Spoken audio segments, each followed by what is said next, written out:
G'day and welcome to the Off-Chain Podcast. Don here with you. And have you ever wondered the secret to getting and keeping someone's attention? Or even more difficult, how to read somebody's emotions? How are they exactly engaging with you or with your company or with your content, with your project? Well, our guest today is Ian Forrester, and he is the person to speak to about attention, and especially about emotion. Ian's the CEO and founder of DAIVID, a creative effectiveness business blending and layering multiple technologies to help clients understand why their content is working. He's built insight teams from scratch at blue chips and startups and is passionate about setting product strategy, visioning the creation of highly successful new products by fusing technologies and data sources. And we're really excited to have him on the show today to talk about building DAIVID over the last 3 years and what it's like being a founder in the ever-evolving AI field. Again, if you want to find out about how to get and keep someone's attention, and in particular, how to read someone's emotions, this will be a fascinating conversation with Ian Forrester. Let's dive in. Ian, thank you again for joining us today. How did you get started in creative agencies, MarTech? Tell us a little bit about your origin story there. So I started my career in the early 2000s. And at that time, you either went into your family business or you went to a corporation or one of the professions. There wasn't really like a startup scene. So I was on the grad scheme at L'Oreal, went to Nestle, Sony Pictures, and I was always working in kind of insight research roles in big corporations. And then in 2012, I joined Unruly, which is a little video ad tech company. When I joined, they had about 80 people, so very small startup. It was a little bit of an odd move to move from Sony Pictures to Unruly, but that was a major eye-opener for me regarding how a company can be run. It was just an amazing culture. The founder, Sarah Wood, had created this amazing, super inclusive, almost family of people all pulling in the same direction. There was no politics. I've been used to working with a lot of politics in the major corporations that I had been working for. And as a result, we created this incredible culture, which retained people. I was at Unruly for 7 years, and that wasn't unusual for the company, but it's certainly unusual for the industry. And we did some amazing work. We started our journey of understanding creative effectiveness, which my company, DAIVID, has become. We were taking that work we did at Unruly to the next level. And the start of that work was understanding the data behind the viral video chart. So Unruly used to run the viral video chart, which is like top of the pops for viral videos back in 2012, 2013, 2014, when virality was a major goal of marketers. And Unruly were running this chart, and brands were coming to Unruly and saying, how do I get to the top of this chart? Why is my competitor being more shared than I am?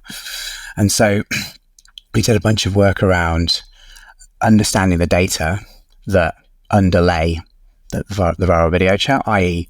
essentially understanding what it was that made videos go viral. And we found that emotions were a key driver of viral success, and that is a core part of what we're doing at DAIVID. So yeah, it's really like a story of a fairly standard beginning to a super serendipitous move to Unruly, where I was kind of given the freedom and the leeway to do really amazing work with this incredible data set. And then, a lot of the learnings that I gained at Unruly we're now taking to the next level. Yeah. I mean, Unruly doesn't sound particularly unruly. However, sounds like a really great place, like where you didn't just learn and grow, but were able to kind of tackle some really interesting ideas and learn and whatnot. And so you mentioned DAIVID, which I love the spelling of it. You have the AI in there as well. How do you go from the more kind of, like I said, the more traditional bigger companies through to a really great environment like Unruly, and then launch out and start your own company like DAIVID? What kind of inspired that last leap there? Good question. I mean, I had the idea for DAIVID at Unruly, and actually pitched it to Scott and Sarah the co-founders. But it wasn't the right time. And honestly, the tech which is required as the building blocks for DAIVID wasn't available back then. So it wouldn't have worked back in 2015 anyway. But I always thought that this idea had legs, because if you look at like creative testing and how most content is tested, essentially content is shown to people, and then a mix of biometrics or just survey techniques is used to understand how people are responding to creative. So we're either filming people's faces or seeing where their eyes are going. Standard survey techniques have been around for decades. And that's fine. That gets you to an answer, to a very good answer, but it's just not scalable. And I recognize that if we could scale our understanding of creative to be able to take a piece of creative, understand what's happening in it automatically, and given that collection of stuff which is happening, predict how people are going to respond to it, then we could open up creative testing to not just the 1% of content which is tested right now, but the 99% of content which is never tested because it's too slow and too expensive to test using the traditional method. So I had this idea and actually started the business in 2018 when I was just leaving Unruly. But at that point, it wasn't like I couldn't make any money from it. It was literally just a piece of paper with a few ideas scrawled on it. So at that point, I went to Whaler, influencer marketing agency. And that in itself was a really interesting journey because influencer marketing is a huge growth. I mean, money's pouring into the space, but I mean, even now it's a little bit like the Wild West in terms of research and analytics and data. So there was a huge job to be done there. I was there for 3 years. There's some really interesting work there. But that enabled me to develop DAIVID to the point where I could pay myself a salary, basically. And so October 21, that's when I launched the business, having had that buffer of 3 years working at Whaler, building it up on the side, making sure, honing the narrative and making sure that we just had some clients, essentially. So our first client was Essence MediaCom. We started a global partnership with those guys in October 21. And that was the trigger point for me to say, right, this is real now. If you want to make a go of this, you've got to go full time. And so I did. And here we are, more than 18 months later. So in a sense, you really front ran the AI boom, maybe, of 2023. You said back in 2015, the tech wasn't there, wasn't ready yet. What made you, I guess, more confident that the tech was going to be ready by the time 2020, 2021 rolled around and you actually went for DAIVID? So a big part of the building blocks of DAIVID is computer vision, right? So, I mean, how DAIVID works is we can take an asset, understand what's happening in that asset, and given that collection of stuff, predict how it's going to perform. And in order to create a system which does that, you need two data sets. You need how are people responding to the creative, and that we can do. I mean, that is using a mix of techniques. Again, it's using biometrics, so facial coding, eye tracking, so filming people's faces as they're watching content to see where are they smiling and frowning, what are they looking at, and asking a bunch of questions, in particular around which emotions are being evoked. We developed our own emotional categorization, which is the DAIVID 39, so 39 emotions which we're testing for. That side of the business, that side of the data set is pretty much covered. I mean, we know how to do that. I can gather a very deep understanding of how people are responding to stuff. On the other side, what is happening within creative, we're reliant on computer vision tech, so services like Amazon Recognition and Clarify and Google Vision and so on. And that back in 2015, that area was super nascent. I mean, Amazon Recognition hadn't even launched. You had some small niche players messing around with some kind of object recognition. And I was working with a couple of those early players, which gave me the idea. But, to be able to gather that data at scale in a way which was economically viable, it just wasn't possible. But I didn't realize. I thought we could just build the tech and build something from scratch. But, now we can tap into recognition, Velosa and Clarify and Cyanite and all these individual pieces of tech which allow us to codify what's happening in that creative, both visually and orally, on a frame by frame basis to a super deep level. And that on that side of the data, we need that to be as granular as possible. Like, both of those data sets need to be as granular as possible, because it's only when you have a very granular understanding of what's happening and how people are responding that you get worthwhile outputs. So essentially, it was waiting for that ecosystem to build up, and it's super well developed now. Yeah, gotcha. As you're talking, sorry if you've heard this before. Did you watch that Tim Roth show, Lie to Me, where yes, he tried to tell facial expressions? I mean, as you're explaining, I'm like, it sounds like something, not similar. I'm trying to say that's what you're doing, but it just comes to mind of how do you tell what people are thinking just based on their face? So you got 39 things that you're looking for, or are they 39 different kind of boxes or categories of responses or emotions? So there's two things here. So we're measuring emotions in a couple of ways. One is with facial coding, when you film people's faces and see what expressions they're making at different moments in the creative. And the face can be split down into 42 separate action units.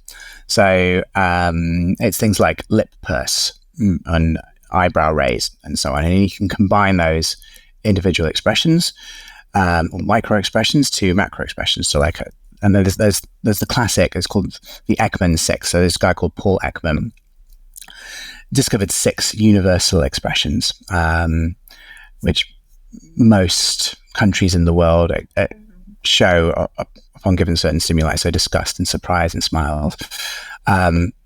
Although, having said that, that work is being questioned more and more by academics right now. Let's not go into that, it doesn't matter. Right. It's interesting. The point is, it is really interesting. The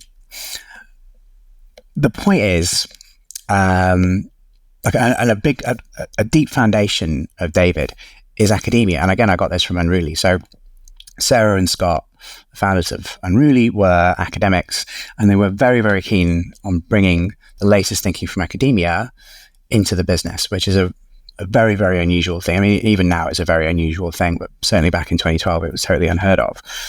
And we worked with a lady called Professor Karen Nelson-Field of Arenberg Bass to understand the drivers of sharing and virality. We wrote this. Karen wrote this book. She's Karen's from my hometown here in Adelaide. Yeah. There we go. So you know Karen. I guess you may have spoken to her. So she wrote this book, Science of Sharing, based on the Unruly data. And that's where we found this connection between emotions and sharing originally. And then we kind of built on that at Unruly. But the point is,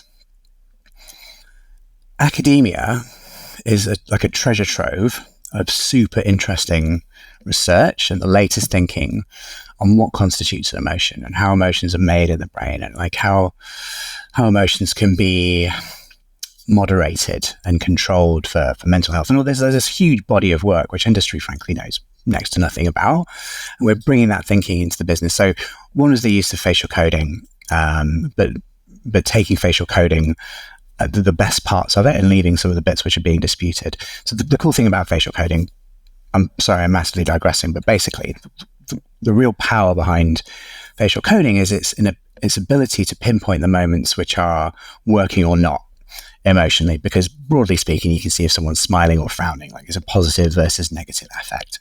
That's what facial coding is really good at, pinpointing those moments, because you get this trace of response. So like in the 15th second, the audience were tending to smile versus the 20th second where they were frowning or whatever. Now, the DAIVID 39 is our own emotional categorization, which we have built up as a result of running a meta-analysis on emotions within academia. And again, this is a super interesting space. Like, academics don't agree on what constitutes an emotion, and there's not like a universally agreed upon list of emotions. Far from it. You've got lots of debate, lots of nuance, lots of grey area. And again, we've had to do a lot of reading to condense this huge body of work down into something which is usable by the industry. And what that has meant is condensing that work down into an emotional categorization, which is deep enough to be really useful, but not so deep that it becomes unwieldy. So we found this kind of middle ground of like 39 emotions. That is the deepest emotional categorization in use today. The reason we've done that, the reason we've gone to so much trouble understanding the emotional response to creative, is that so much of why content works or doesn't work can be explained by the emotional response it creates. Like, when we're thinking about advertising, in fact, when you're thinking about any communications at all, but let's just focus on advertising. Any ad we're serving to a human being, and that human being is responding to that creative emotionally. Like, absolutely everything. We walk around responding to everything emotionally in our lives.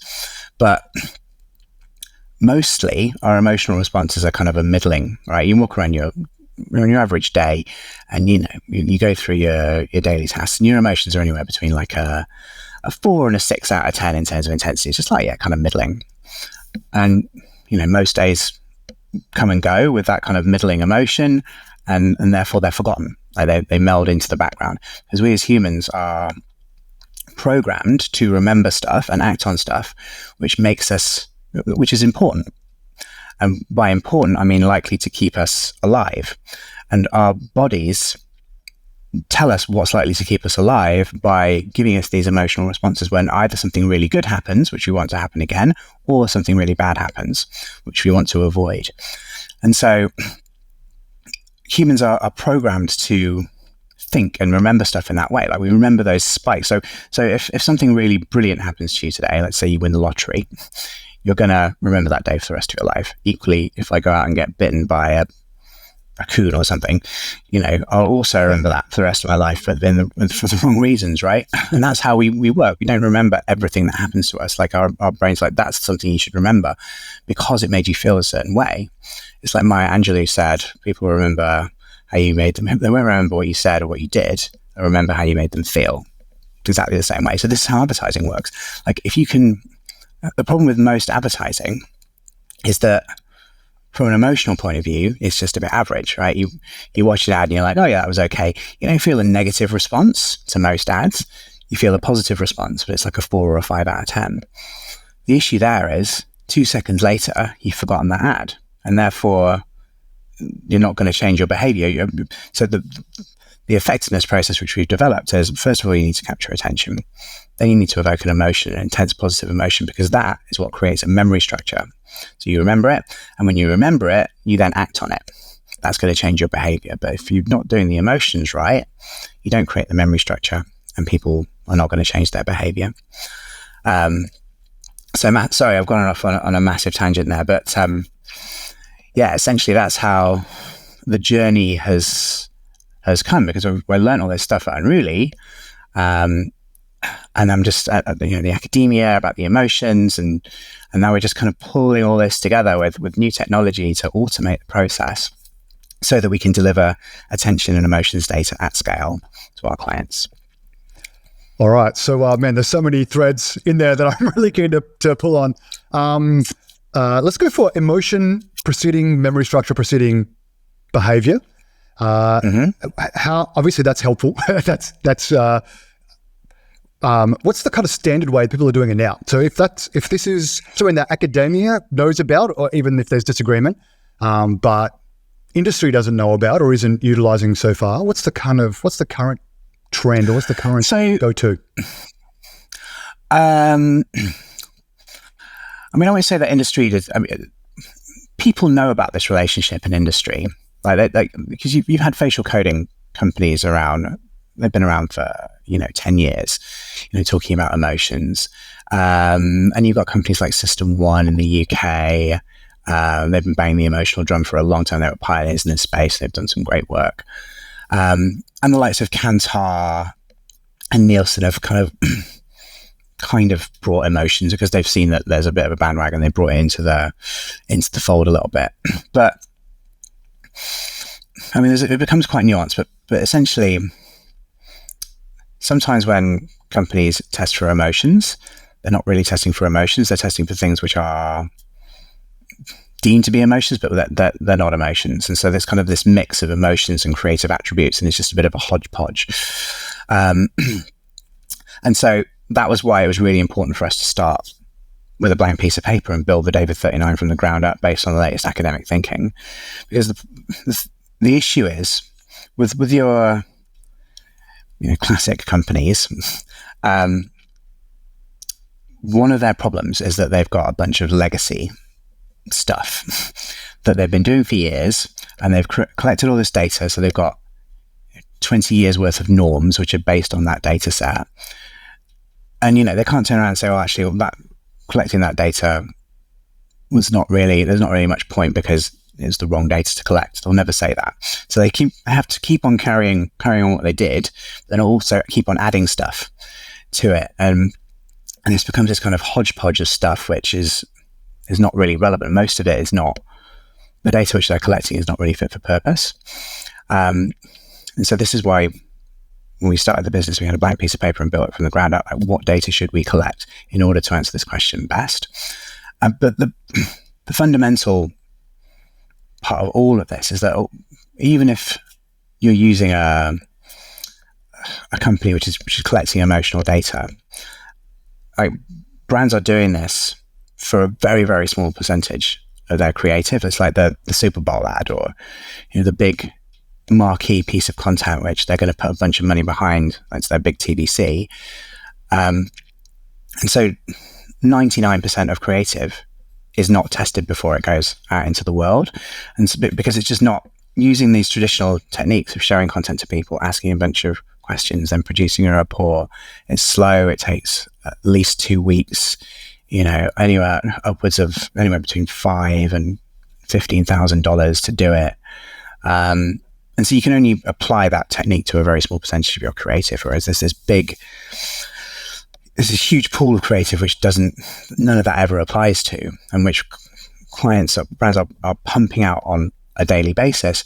And that is where our solution really takes it to the next level, because we can test for, dollars, $2 or $3, like creative at scale. So we can test like all the content which a brand is making. And so the brand gets that holistic understanding of their content and the impact that it's having on people, as opposed to just cherry picking one or two assets every now and then. They're just not getting the full picture. Yeah, absolutely. Yeah, okay.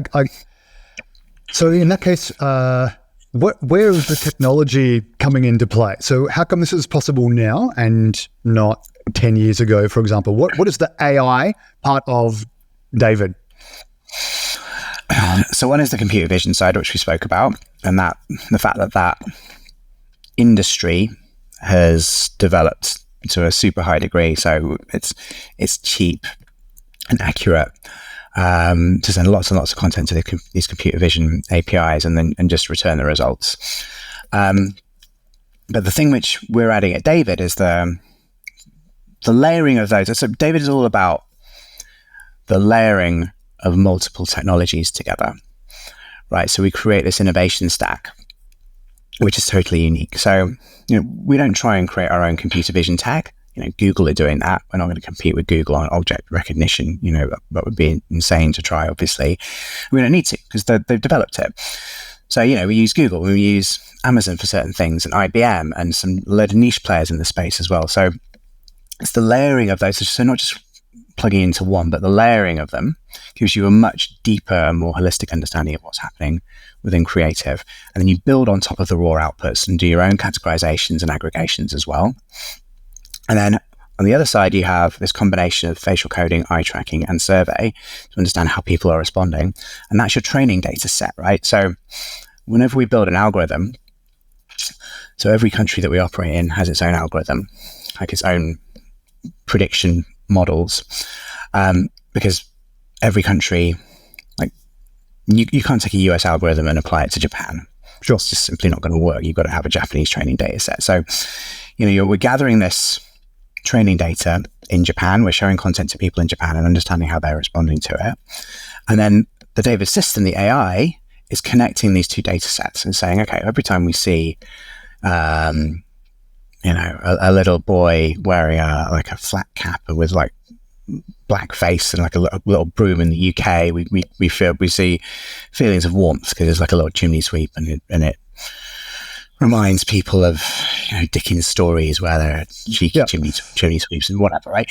So we're understanding, okay, this thing is causing this emotion, and that is the connections which our AI is making. And then we can take an asset which the system's never seen before, and that asset gets codified as like, right, we've seen all these things in this order, and our system's saying, right, well, we've seen this before, we've seen this kind of story arc before, we've seen these kind of characters, this is how it kind of plays out, and these kind of objects and scenes, and we'll say, well, based on that collection of stuff, someone in Japan is going to respond in this way versus someone in the US will respond in a different way, for example. And that means we can test, like, take content and test it immediately, without needing to wait for days and weeks for a report to be made. We're literally just understanding what's in the content and making those predictions immediately. That's the system which we're building. I'm not suggesting we're finished in the creation of this system. Like we're on a journey to fully automate, but ultimately that's the vision for the business. Yeah. Okay. So how does that? Man, there's so many things I want to ask about in regards to that. Let's start with, in terms of like, you differentiate between someone in the US versus UK versus Japan. What about even just within the UK? You've got like an old white guy or a young, I don't know, Central European or Asian woman in the UK, or you've got kids over here, or a single mum over there, or a wealthy, traditional-looking family. How are you finding the data, or how are you finding finding a target market and being able to elicit the kind of emotions that are going to produce the kind of behaviors that you're after? So within an algorithm build, every video which is part of that algorithm build is shown to 350 nationally representative people. So that sample is representative of the UK as a whole. So, it's 50% male, 50% female, and it's got different age splits and location splits and ethnic splits and so on. And what that means is, so we need around about a minimum of 1,000 videos per algorithm build. But those 1,000 videos being viewed by 350 people gives you 350,000 people's worth of data in an algorithm build, just as a base point. And then you imagine that's a very large nationally representative sample, which you can then cut by, so you can say like, okay, well how will an Indian British person respond to this versus a single mum versus, an older guy or whatever, because you've got all that, you've collected all that data. So it means that you can cut that data in really interesting ways. And again, we've built this system from the ground up. So we've made our data creation a certain way because that's the way it needs to be. Like, we need to be testing that many videos and this many people to get to the answer that we need to be able to cut the responses or the outputs by audience. And it's just a factor of the fact that we had a blank piece of paper and we were like, right, let's see what we need to build this and make sure that that's what we're collecting in order to make our predictions. Yeah, gotcha. And how are you finding things like you're learning from academia, but now you're gathering heaps of data?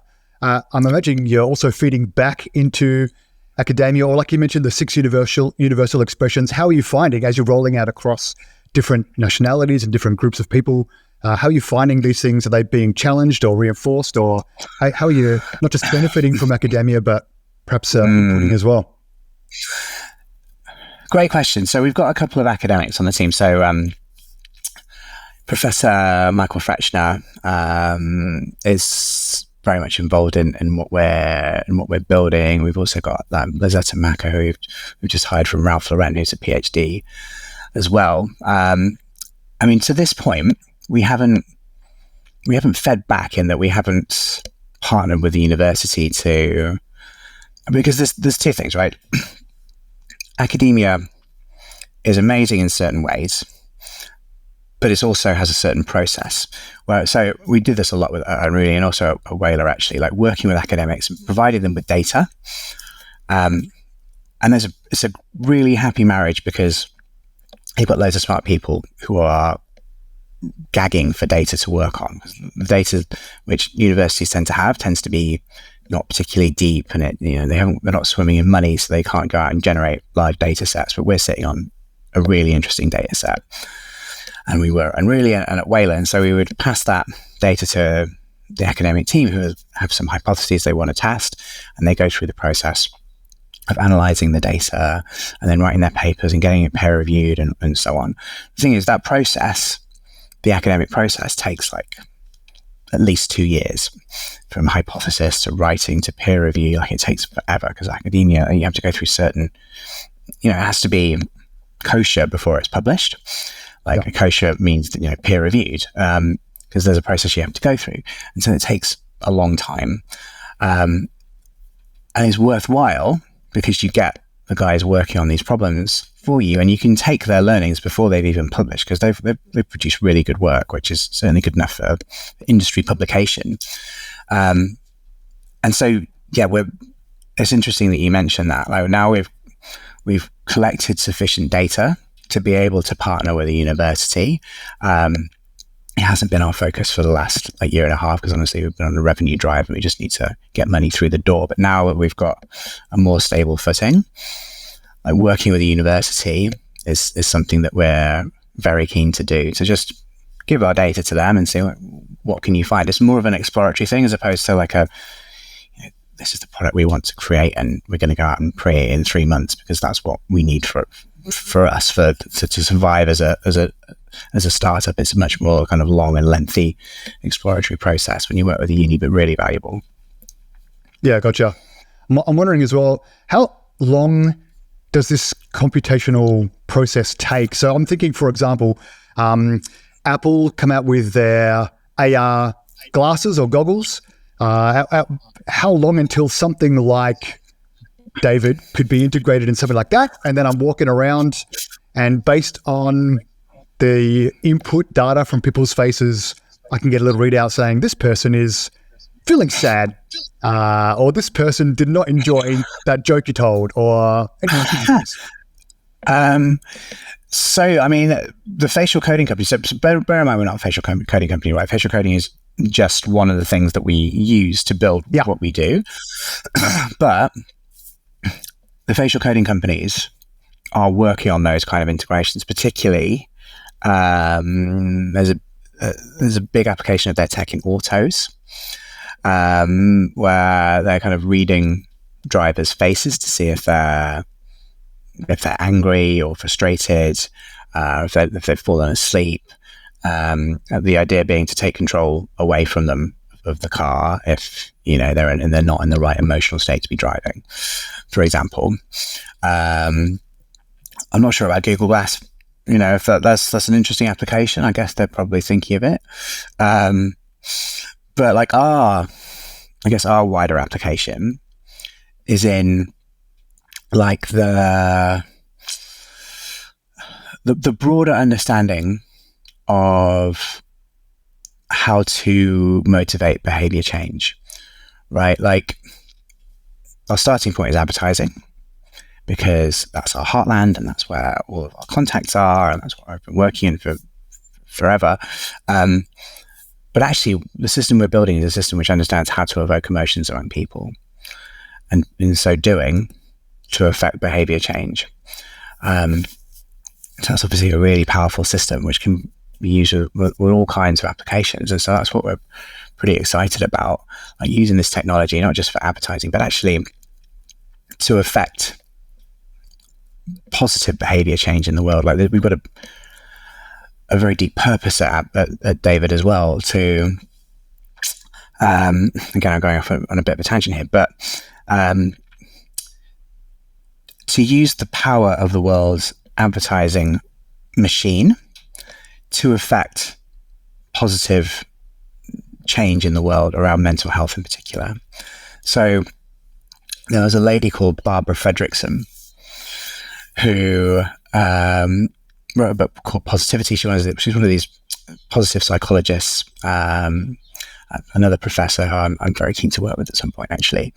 But she found that there's a positivity ratio whereby humans need to have 3 times the amount of positive emotions as negative emotions in their world in order to thrive, right? So that's because negative emotions really weigh us down. We're programmed as humans to avoid the negative. Like the negative is what's going to kill you. So from an evolutionary point of view, so avoid that stuff. And so negative emotions loom really large.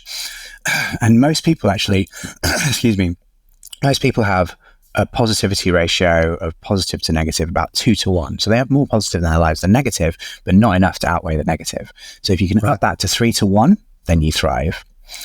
And that's what we want to do with DAIVID, because we're, at the end of the day, if we can use the power of the world's advertising machine to pump out more positive emotions and reduce the negative emotions which are being created by advertising, and bear in mind, this content is being supported by billions of dollars a year, right? Being pumped out there and shown to people. Yeah. If we can lower the negative and up the positive, then suddenly we're changing the world's positivity ratio and we're improving the world's mental health. And that's just one really lovely application of this technology, which we're envisioning at DAIVID. But yeah, obviously it's a bit of a longer term play. Yeah, that's pretty cool, man. I really enjoy. I mean, I'd like to hear more about that. I'm wondering, but on that a little bit, how might we, and by we I just mean like the average person on the street, if advertisers are getting better and better at communicating to us for a particular behavioral output, how could the average person perhaps develop some guards or skills against not just bad actors from utilizing these kinds of advancements in understanding and technology, but even good actors who want us to, buy something perhaps we don't need, or buy a particular thing, or engage our emotions in a way that wants us to do something that, we might need to do. So, pick this brand over this brand. But is there a way to kind of train our brains to not be so susceptible to that kind of emotional, I don't want to call it manipulation, but maneuvering, shall we say? Yeah, I mean, look, great question. It's interesting. I mean, at the end of the day, I would say that as a consumer, we need to decide what is good for us, right? Like ultimately and this is a super, super hard thing to do in our modern world, where we're being bombarded by messaging and having our emotions evoked by, perhaps brands that don't necessarily always have our best interests at heart. But the thing is, if you just go into that situation blind and you watch an ad and you're not cognizant of the fact that emotions can be used to affect your behavior, then you're going in there with your eyes closed and you'll just be swept along by the tide. Yeah. But I don't want to name names in terms of categories, but there are certain things are less good for us than others, right? And should be consumed in moderation. We can all think of things like that, and those are the categories that are using emotions quite a lot. And I'm not saying that's fundamentally a bad thing, because these things are inherently pleasurable, and there's nothing inherently wrong with those things per se, but they need to be controlled. And so if as a consumer you don't recognize that and you just get swept along by every emotional ad that you see for, an alcohol product or, some sugary snack, they're not bad products in themselves, but if you have too much, then they are bad, and you just need to be cognizant of what's good for you. And just be aware. That's the thing. Most people don't understand that they are driven by their emotions, right? Most people believe that they are rational actors, and we have this human brain, and we're like, oh, I can make my own choice. There's a rational reason for this, and there's a rational reason for that. That's absolute rubbish. Like Rory Sutherland says, that the brain thinks it's the Oval Office, whereas really it's the press office, and actually it's your emotions which are ruling you, and then your brain comes in and post-rationalize it. Oh, the reason I did that was this. It makes yourself feel better about it. Like if you recognize that the impact that your emotions can have on your behavior, then you can nip it in the bud and say, actually, that was really emotive, but that's not going to mean I'm going to go out and buy, 48 beers today and drink them all over the weekend because, I know that while I felt emotional, I can disassociate the emotion that I felt and those positive feelings with the impact that doing something to excess will have on me, right? So recognizing that connection between emotions and actions, I think, is the most important thing, but it's really, really hard to do. Yeah, that's good, man. Well, so in that case, you've pioneered the effectiveness process. How could we utilize that? You mentioned a bit about your kind of the larger goals for DAiDiD in terms of mental health. How can we utilize this for our good? Can we utilize it day to day, or is it more of in a macro sense where industry and companies need to be utilizing it for the good of many, or can we use it as individuals as well? Yeah, absolutely. You can use it as individuals, like, like any kind of, when you want to affect any behavior change, right? Like, you need to be capturing attention. Like, people need to be, first of all, paying attention to what you're saying and what you're doing, because if they're not, then you're dead on the water. So attention is like the fundamental building block of all behavior change. But once you've captured attention, you then need to do something with it. And that something is evoke an intense positive emotional response. So, so many people try and affect behavior change by using rational arguments or by being, draconian and trying to impose their views on others. And they're surprised when, the rational argument means nothing to your teenager, or trying to impose your will on them means that they just get more and more fucked off and and rail even more against you, because emotionally they're feeling contempt and perhaps even a bit of shame and guilt and all these really negative things which are going to cause them to want to move away from that situation and not do what you want to do, and cause them to fix those negative emotions on you. So Joe Polish talks about this a lot as well, in terms of like how to like connect with people and influence them. You've got to be speaking to them on their level and understanding what it is that evokes positive emotions among them.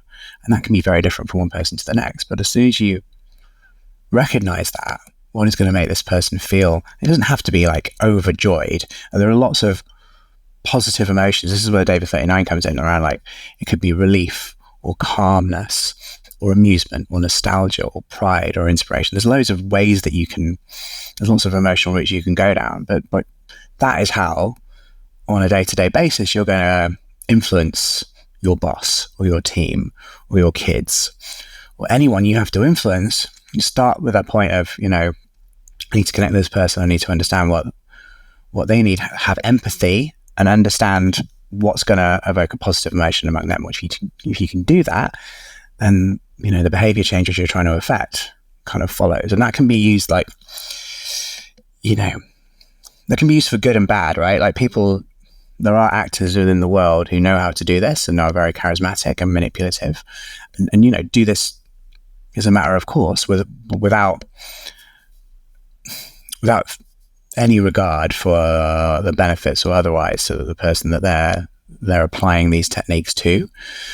So it's a fine line, right? But like a normal person with good intentions and a kind heart, which is, I would say most people in the world actually, can use these techniques for good, with good intentions and with positive outcomes, just by understanding how this stuff works. But the problem is, a lot of people think it's manipulative, and you're going into a situation to kind of mold someone to your view. And there are actors that do that, unfortunately. But I think if you go into it with good intentions, then then you can have positive outcomes. If it's the intense positive emotional response that precedes the behavior, why is it that so many charismatic people who are continually kind of preaching negative news or perhaps negative emotional responses seem to get such a big following and can produce particular outcomes, behavior outcomes. So when I talk about intense positive emotions, I'm talking specifically about brands, most brands. So for a brand, you want to be like for 95% of brands, you want to be evoking an intense positive emotion. Again, there's nuance here. You can use the negative at the start of a communication to amplify the positive at the end.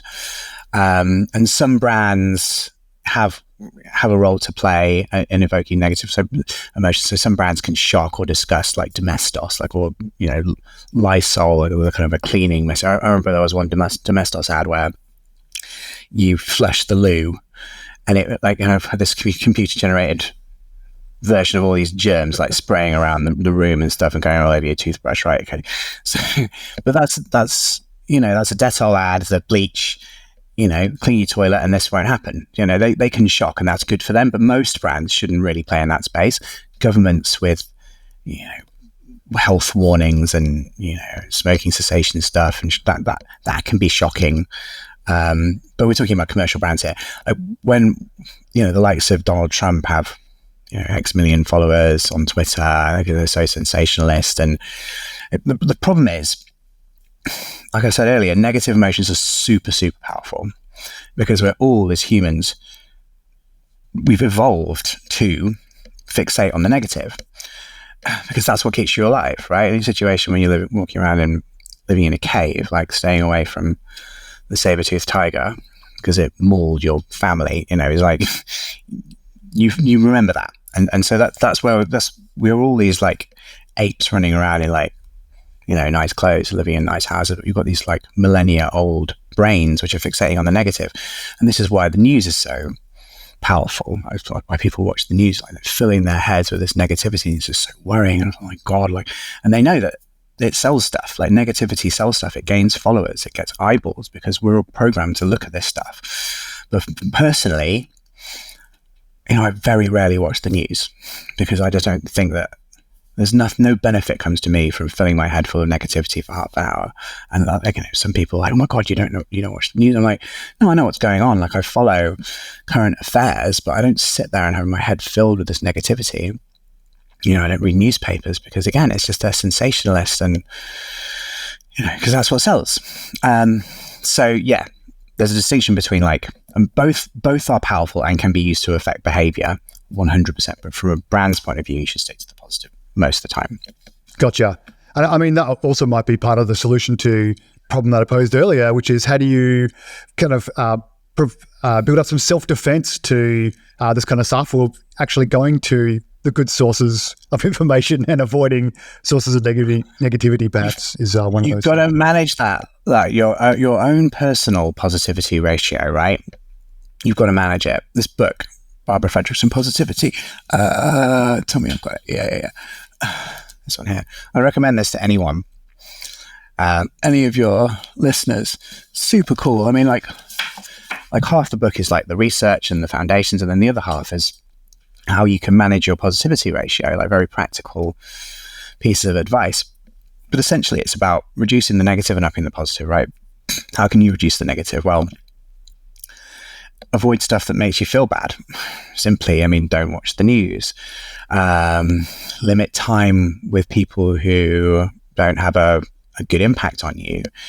Certain family members that you might have to spend time with, but, limit your time and cut people out of your life who are having a negative impact. Meditate as well. Meditation is an amazing way to lower the negative because it allows you to insert a little bit of space in between stimulus and response. You're driving in your car, someone cuts you up, and you get that flash of anger, but instead of getting swept away by the anger, you can insert the stimulus, the space between stimulus and response, to say, no, I'm going to choose how I respond to this, and I choose to let it go. A kind of very stoic attitude, no, I'm just going to release this. And that's really powerful because otherwise you can sit there stewing for 5-10 minutes, and all the while your body's being filled with cortisol and these really negative, and you're constricting, and it's really bad for your physical health as well as your mental health. But if you can stop it, nip it in the bud, then you can, you're not going to be swept away, and you're not going to feel that impact for the next 10 minutes. And if you imagine, these things are happening to us every single day. So that benefit of doing that over days and weeks and years compounds, and it becomes huge. And then like on the positive side, simple stuff like exercise, filling yourself with adrenaline and dopamine, gratitude practice, getting out in nature, all the stuff that people talk about, like really, really powerful. I mean, if you can create a daily practice of this, so it's not just like you do it once and forget about it, then it's obviously not going to change your life. But if you can do it daily, then you're managing your own personal positivity ratio, and the benefits compound over time. And suddenly you're at 3-1 and you flourish. Yeah, man. Some of the stuff you're saying there, like that between trigger and response, reminds me of learning about, I've come across Professor BJ Fogg's stuff on design from Stanford. Super interesting. Now, I'll talk to you more about other stuff. We're going to have to wrap it up soon. Maybe we'll have you on again. We can go, deeper into some of this stuff, because been talking too much. No, not at all. A lot of our listeners are founders or in the startup space. You picked a very entrenched industry, or you're already in that, but you're on the kind of cutting edge of technology. How ready is the industry for this? I mean, AI generally, it's a big news story at the moment. People are either super for it, super avoiding it, or super fearful of it. Personally, I have great hope for actually the kinds of things that it can unlock for us as a human race. How did you go, or how are you going in that founder space? How are you going? Starting up any company is difficult and has its own challenges. Doing it in an industry where you're doing it, utilizing the technologies that you're doing it, brings its own frustrations and challenges as well. What kind of advice would you have for our listeners who are either founders or CEOs in technology-based, but also not technology-based? Like you kind of you're spanning a bunch of different verticals in your company there. What kind of advice or what kind of lessons have you learned over the last couple of years? I mean, so many. The narrative is so important, right? Like what I've learned over the last 5 years is it doesn't really matter what you're doing or the technology which you're using. What matters is what it's delivering to clients, and making sure that is a super tight narrative. And it's literally taken 5 years to get to that point. Like we've just done a new refresh of the narrative even like 3 months ago, and now it's like super tight, and it feels like we've finally landed it. But it's taken that long of speaking to clients and figuring out what we're bringing to them. And so we call it bringing the why, right? Like we're cutting through all the stuff, all the what metrics which are being used by the industry, like sales data and media data, social data, brand lift, and all these things are telling us what, but not why. And we bring the why, and that's finally we've landed on this messaging, which is super, super powerful because clients want to know why. But as you know, that was not easy getting to that point. And when you're a tech founder and you're doing all this cool tech stuff, you're like, look at all the cool tech stuff we're doing, and they're like, clients are like, yeah, cool, but that's nice. And for ages we were like having great meetings, and people would just walk away saying, hey, that was great, but what do I do with that information? So you've got to like really hone it down to the so what for the client, and just focus on that. And honestly, park all the cool tech stuff which you're doing, leave it for technical conferences or like some investor conversations. But clients often don't really care. They just want to know that you know what you're talking about, and so it's not bullshit, and then the output is going to be this. So really honing that narrative is the main thing that I've learned. And just also, it's obvious, but the power of persistence and just keep going. Like You know, you get so many knockbacks and you have to pivot so many times. And honestly, when I'd known how stressful it was going to be, I mean, that's not true. I would have done it anyway. But because you think, oh yeah, it's going to be stressful. I'm going to learn loads, and conceptually, you're like, oh yeah, that's I'm up for it, and I am. I was and still am, but you don't quite know how stressful it's going to be until you actually start, and it's full on. Yeah, but worth it. And if someone wants to find out more about David, find out more about you, where can they find you online or find out more information? So find us at DAIVID.co, so DAIVID.co. Also hit me up on LinkedIn, Ian Forrester, Forrester. We're always looking for new LinkedIn followers. We've got loads of cool content coming out almost on a daily basis. You do little book reviews. We have this thing called LinkedIn Bite Size, where I do little book reviews of the latest stuff that I'm reading. We're just about to launch this report on creative effectiveness around like what brands should be considering and what are the key drivers of creative effectiveness, which is going to be super exciting in the next 3 or 4 weeks. So watch out for that. And yeah, we're super open and friendly and always willing to chat. So please do reach out. Also, my email is ian@david.co if you'd like to get in touch. So yeah, thanks a lot for having me, Dom. Super interesting conversation today, Ian. Really, really appreciate your time. Thank you very much, and hope to catch up again. Cool. Thanks, mate. Thanks for joining us today. Hope you enjoyed this episode of the Off-Chain Podcast with Ian Forrester. Really interesting stuff. Hearing and learning about attention and emotion and reading emotion and how you can determine, how people might think about your product or your company or even yourself. We love thinking about Web3 technology in the future. Hope we've inspired you to learn more about these things. As always, like, subscribe, and please share this episode if you found it helpful with a friend. Help us spread the word and join us again next week for another great episode of the Off-Chain Podcast.